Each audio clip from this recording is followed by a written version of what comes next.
Good morning, dear students. I hope you all are well. So, in my previous video, I have discussed about the statement of P&L, and today we are going to discuss how to make balance sheet of a company. Right? So, before starting this topic, let's discuss how we have made balance sheet of the firms or individuals. So, you may have seen that in your first module when we were doing chapters of partnership, so we were following a T format in order to make the balance sheet, right? So the left side was liabilities and on the right side we were just writing assets, and even there was not a proper sequence given like how we have to record, whether we have to record firstly current or non-current, then later on which kind of assets we have to record. Means we were just randomly selecting the assets as well as liabilities and we were just recording it, right?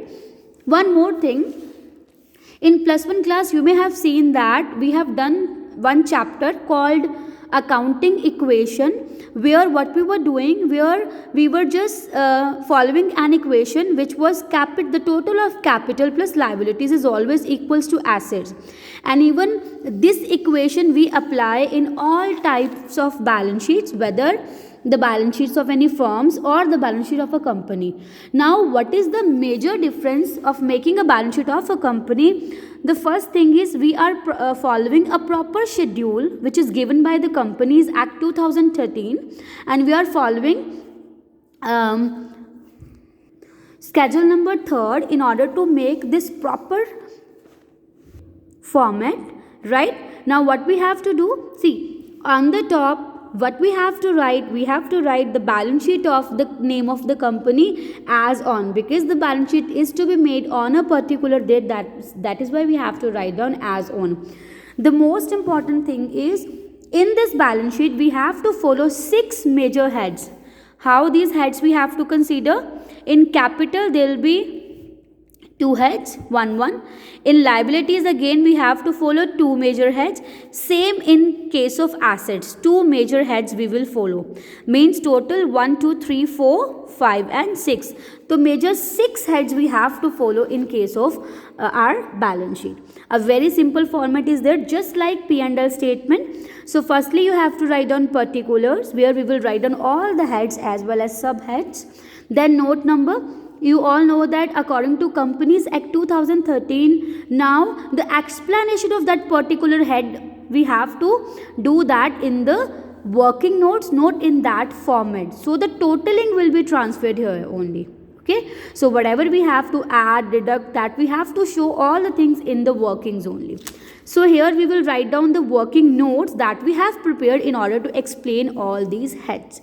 Then figures of current reporting period and figures of previous reporting period. See, this is the best thing about this Companies Act schedule number 3. Why?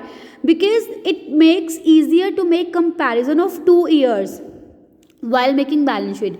Because if we follow this T format only, then this is not possible to make the comparison. So firstly we have to make balance sheet of 1 year, then we have to take amounts of previous years, then we can make comparisons only. But in this case, side by side we just have to take the balances of current as well as previous year, so the comparison is very easy in this case, right?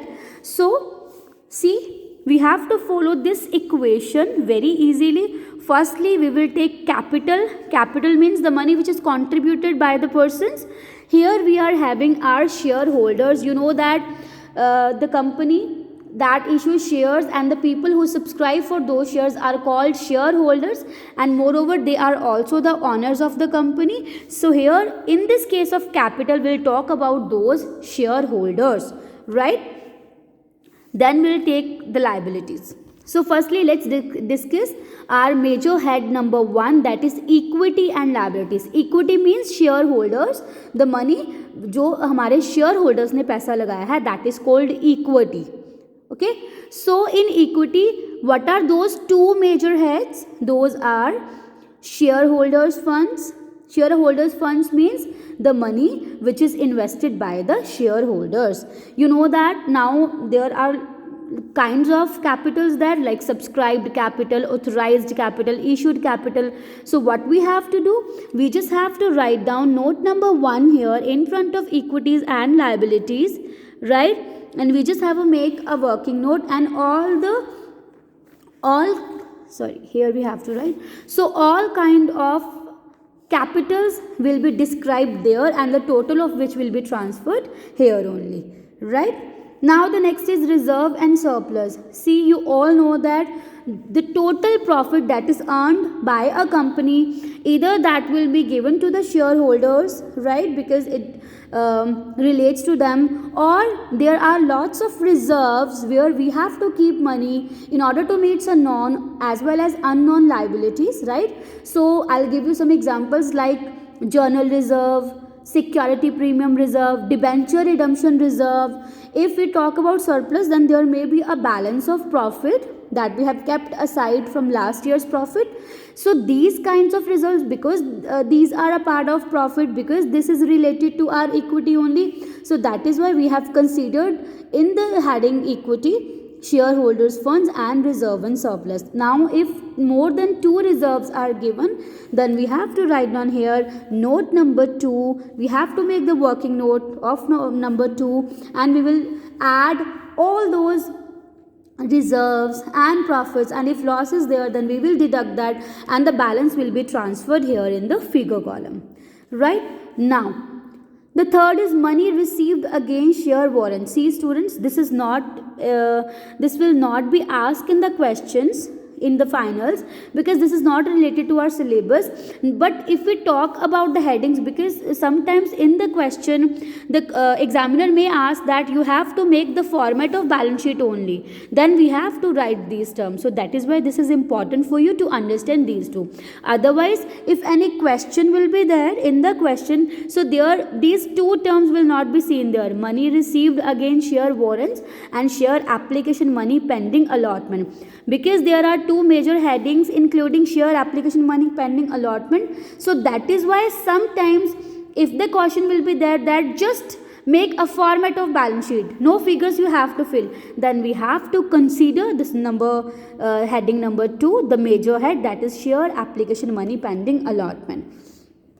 Now let's consider this first. Money received against share warrants. See students, like shareholders invest money in shares, similarly they can invest money in share warrants. So share warrants are just like shares, but the major difference is share warrants also deals in fractions, because in share capital we do not consider fractions, but in case of share warrants, so they deals in fractions also, right? So the people who have applied for share, they can also convert their money into share warrants, right? One and the same things. Then share application money pending allotment. See students, you all know that firstly the company calls for application. After that the company decide to whom he wants to make their company's shareholder or not. So there is a difference of period. So जब तक वो उस चीज़ को prove नहीं कर देती, उस चीज़ को हम क्या बोलेंगे? Share application money pending allotment. Means we haven't allotted this all these shares to the shareholders and they are still pending, so we have to write down share application money pending allotment, right? So this is the first, we have just considered our capital, the first major head we have discussed today, right? Now tomorrow in my next video we will discuss about non-current liabilities, the second term of our accounting equation we will discuss. First we have done capital, now we will discuss liabilities. So please till then, please revise this topic. Thank you so much.